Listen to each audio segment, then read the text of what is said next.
അസ്സലാമു അലൈക്കും വറഹ്മത്തുള്ളാഹി വബറകാത്ത്. പ്രിയപ്പെട്ടവരെ, ഞാനിപ്പോൾ നിൽക്കുന്നുള്ളത് ഉത്തര കർണാടകയിലെ ബാഗൽകോട്ട് ജില്ലയിലെ മറോൾ എന്ന ഗ്രാമത്തിലാണ്. 5 വർഷം മുമ്പാണ് നമ്മളിവിടെ വരുന്നുള്ളത്.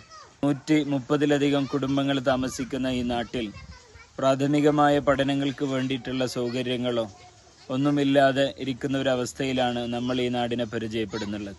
അൽഹംദുലില്ലാ, ICF RSC ഷഹാമ സെക്ടറിൻ്റെ കീഴിൽ അവിടെയുള്ള ഇഹ്യാഉസ്സുന്ന മദ്രസയും ഒരുമിച്ച് ചേർന്ന് അവിടെയുള്ള വിദ്യാർത്ഥികൾക്ക് വേണ്ടി പഠിക്കാൻ വേണ്ടിയിട്ടുള്ള ഒരു സ്ഥാപന സൗകര്യം നമുക്ക് ഒരുക്കി തന്നു. അൽഹംദുലില്ലാ, അതിൻ്റെ പണി പുരോഗമിച്ചു കൊണ്ടിരിക്കുകയാണ്.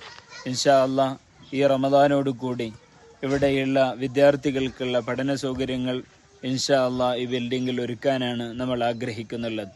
അതോടൊപ്പം ചേർന്ന് തന്നെ ഈ നാട്ടിൽ സൗകര്യപൂർവ്വമുള്ളൊരു പള്ളിയും നമ്മുടെ ഒരു പ്രധാനപ്പെട്ട സ്വപ്നമായിരുന്നു. അതിൻ്റെ പണിയും വളരെ തകൃതിയിൽ നടന്നുകൊണ്ടിരിക്കുകയാണ്. ഇൻഷാ അല്ലാഹ് ഇത്തരത്തിലുള്ള പ്രദേശങ്ങളിൽ ഒരുപാട് വിദ്യാഭ്യാസ ജീവകാരുണ്യ പ്രവർത്തനങ്ങളുമായാണ് സിദറ മുന്നേറിക്കൊണ്ടിരിക്കുന്നുള്ളത്. അള്ളാഹു നമ്മുടെ എല്ലാ പ്രവർത്തനങ്ങളും കബൂൽ ചെയ്ത് അനുഗ്രഹിക്കുമാറാവട്ടെ. പ്രത്യേകിച്ചും ഈ ഒരു സംരംഭങ്ങൾക്ക് വേണ്ടി നമ്മുടെ കൂടെ നിൽക്കുന്ന, നമുക്ക് വേണ്ടി സഹായങ്ങൾ ചെയ്യുന്ന എല്ലാവർക്കും നല്ല പ്രതിഫലം അള്ളാഹു നൽകി അനുഗ്രഹിക്കട്ടെ എന്ന് മാത്രം പ്രാർത്ഥിക്കുന്നു. അസ്സലാമു അലൈക്കും വറഹ്മത്തുള്ളാഹി വബറകാതുഹു.